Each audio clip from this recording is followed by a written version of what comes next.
और वीडी शर्मा इस वक्त हमारे साथ में जुड़ गए हैं, भारतीय जनता पार्टी के प्रदेश अध्यक्ष हैं, उनसे बात कर सकते हैं।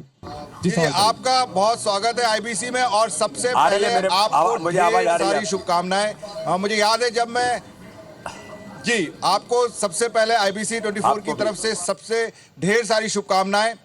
जब मेरी आपसे बात हुई थी चुनाव के दौरान, मैंने जब आपसे बात की थी तब आपने कहा था कि रवि हम पक्का जीतेंगे, ये बात चाहे कोई कुछ कहता रहे, और हम अच्छे सीटों से जीत के आएंगे। हालांकि तब आपने सीटों का अनुमान मुझे नहीं दिया था, लेकिन मेरा सवाल यह है कि आपको भी तब ये अनुमान था कि आप इतनी सीटों से जीतेंगे जितनी आज स्कोर कार्ड पर दिख रही हैं?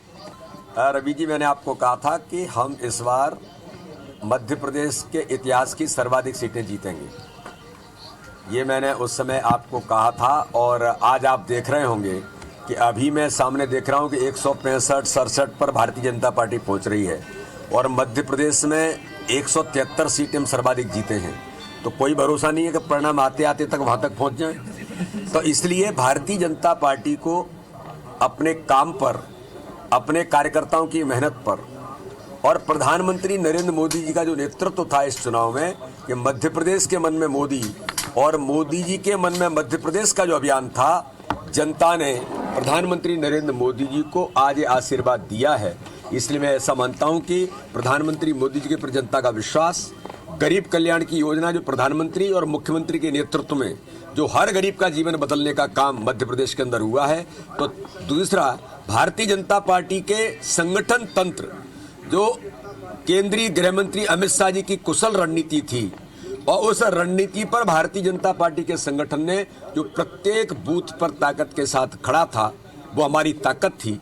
और उस बूथ के कार्यकर्ताओं ने जो मेहनत की, इन योजनाओं को जमीन पर उतारा, प्रधानमंत्री मोदी जी का झंडा लेकर के वो गया। आज उसका परिणाम है कि 51% वोट शेयर का संकल्प माननीय अमित शाह जी ने हमें दिया था, और जो काम दिए थे उस काम को जमीन पर उतारने का काम भाजपा के संगठन ने किया। आज उसका परिणाम है कि हम लगभग 50% के लगभग vote share Bharatiya Janata party को मिल रहा है। गुजरात के बाद दूसरा राज्य होगा जो इतना vote share Bharatiya Janata party को चुनाव में मिल रहा है। ये माननीय अमित शाह जी की कौशल रणनीति का परिणाम है। तो ये जीत कार्यकर्ताओं की अथक मेहनत का भी बिल्कुल सही बात है कि ये गुजरात के बाद ये राज्य है मध्य प्रदेश जहां पर 50% के लगभग वोट आपके पास गया है। वीडी, ये बताइए कि आपको हम देखें, उस समय भी जब मेरी बात हुई थी तब आपने कहा था कि जो महिलाओं के लिए जो हम काम कर रहे हैं, केवल लाडली बहना योजना ही नहीं, बाकी भी जो महिलाओं के लिए लगातार शिवराज सिंह की सरकार ने काम किया है, आपकी सरकार ने काम किया है, वो गेम चेंजर हो सकता है। क्या आज के नतीजे देख के, क्योंकि मैं जब शिवराज सिंह के साथ गया था वहां पर तो मैंने देखा था कि उनका महिलाओं के साथ काफी अच्छा कनेक्ट था, तो आप ये मानते हैं कि वो जो लाडली बहना योजना थी, जो आपने हर महीने उनके खातों में पैसा भेजा, पहले 1000 भेजा, फिर 1250 भेजा और 3000 रुपए का वादा भी किया, तो क्या आपको लगता है कि एक ये योजना से आपको महिलाओं के वोट ज्यादा मिले, ये आपके जीतने में बड़ा कारण बना?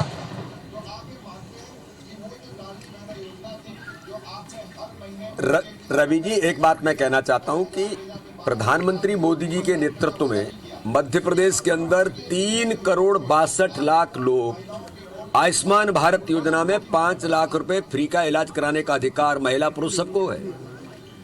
64 लाख प्रधानमंत्री आवास जो बहनों के नाम से है मध्य प्रदेश के अंदर। प्रधानमंत्री गरीब कल्याण अन्न योजना में हर गरीब को 5 किलो अनाज कोरोना काल से लेकर के आगामी 5 साल तक प्रधानमंत्री मोदी जी ने दिया है। महिला आरक्षण बिल नेतृत्व स्थायित्व के तौर पर यह ऐतिहासिक निर्णय देश के अंदर किसी ने किया तो भारत के प्रधानमंत्री नरेंद्र मोदी जी ने किया। मुस्लिम महिलाओं के जीवन को नरक बनाने का काम जो ट्रिपल तलाक करता था, उससे अगर किसी ने उन्हें उनके जीवन में खुशी दी तो प्रधानमंत्री मोदी जी ने दी। और हमारे मुख्यमंत्री जी ने लाडली लक्ष्मी योजना, कन्यादान योजना और अब लाडली बहना योजना। तो ये कोई एक योजना से मात्र नहीं है, ये लगातार भारतीय जनता पार्टी की सरकार जो सबका साथ, सबका विकास, सबके विश्वास के मंत्र पर जो काम कर रही है, उसमें लाडली बहना भी का भी योगदान है। तो इस प्रकार से मैं ये कहना चाहता हूं कि केंद्र राज्य सरकार की योजनाओं का गढ़ मध्य प्रदेश था, और आज उसका परिणाम है कि इस हितग्राहियों तक भारतीय जनता पार्टी के संगठन का तंत्र प्रत्येक बूथ पर बूथ समिति, पन्ना समिति ने काम किया। और नीचे तक लेकर के गए प्रधानमंत्री मोदी जी के नेतृत्व में। एक हाथ में विकास का झंडा और दूसरे हाथ में गरीब कल्याण का झंडा। और हमने इस बार कार्यकर्ता को कह दिया था, ये झूठ बोलने वाले मिस्टर बंटा ढार दिग्विजय सिंह और मिस्टर करप्शननाथ कमलनाथ, ये झूठ बोलेंगे तो हमारे कार्यकर्ता ने वो विकास और गरीब कल्याण का झंडा डंडे में लगा करके रखा था इस बार, कि झूठ बोलने वालों को मध्य प्रदेश ने नकार दिया, इनको चलने नहीं दिया। कार्यकर्ता सजग प्रहरी के तौर पर खड़ा रहा। तो कार्यकर्ताओं की ताकत, जो 41 लाख कार्यकर्ता, ये हमारी ताकत है। इसके आधार पर आज मध्य प्रदेश में ये प्रचंड बहुमत आपको दिखाई देता है। जी बिल्कुल सही बात है। आप एकदम बूथ स्तर पर काम कर रहे थे और कार्यकर्ताओं से आपका लगातार संवाद था, लेकिन जो मुझे समझ में आ रहा है कि आप जो अपनी जीत का श्रेय है वो कुछ हद तक दिग्विजय सिंह को भी दे रहे हैं। ऐसा लगता है मुझे कि आपके शिवराज सिंह चौहान, सिंधिया जी, आप खुद, लेकिन दिग्विजय सिंह भी उसमें एक कारण है आपकी विजय में।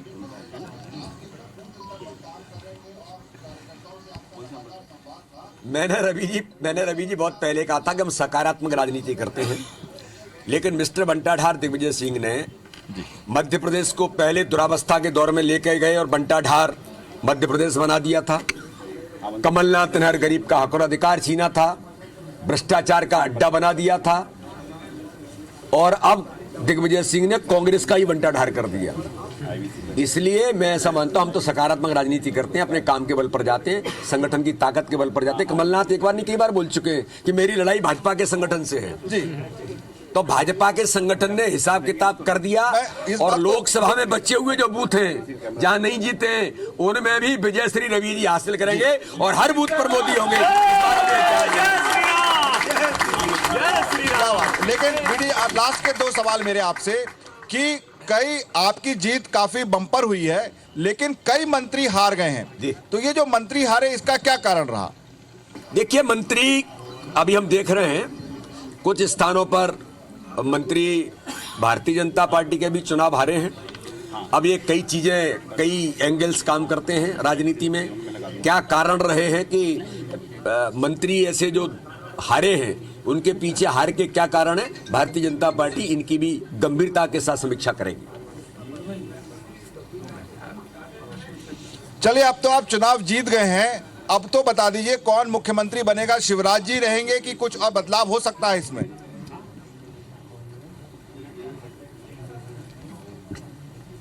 रवि जी, भारतीय जनता पार्टी में ये जो चुनाव सामूहिक नेतृत्व पर, कलेक्टिव लीडरशिप पर लड़ा, और मैं आपको बताता हूं कि टीम स्पिरिट के साथ भारतीय जनता पार्टी का पूरा नेतृत्व, माननीय प्रधानमंत्री मोदी जी के नेतृत्व में, माननीय अमित शाह जी की कुशल रणनीति और हमारे राष्ट्रीय अध्यक्ष जेपी नड्डा जी के आशीर्वाद से हम पूरे मध्य प्रदेश में टीम स्पिरिट से चुनाव लड़ रहे थे, और आज उसका परिणाम है कि आज हमें प्रचंड बहुमत से जनता ने आशीर्वाद दिया है। कौन मुख्यमंत्री होगा, किसको क्या काम मिलेगा, ये हम ना अधिकारी हैं इसके, न इसके लिए मैं इसका कोई जवाब दे सकता हूं। ये तो माननीय प्रधानमंत्री मोदी जी, माननीय अमित शाह जी और माननीय नड्डा जी और हमारा नेतृत्व तय करता है कि किस कार्यकर्ता को क्या काम देना है। हमारा काम था 51% वोट शेयर पर काम करना, और आज मुझे गर्व है भारतीय जनता पार्टी के कार्यकर्ताओं पर, 51% वोट शेयर को हम प्राप्त करने में सफलता की ओर अग्रसर हो रहे हैं। लेकिन सामूहिक नेतृत्व मुख्यमंत्री नहीं बन सकता। कोई अच्छे से 3 नाम तो बताइए जिसमें से हो सकते हैं, या मैं बोलता हूं नाम, आप उसमें से हाँ या ना करिए।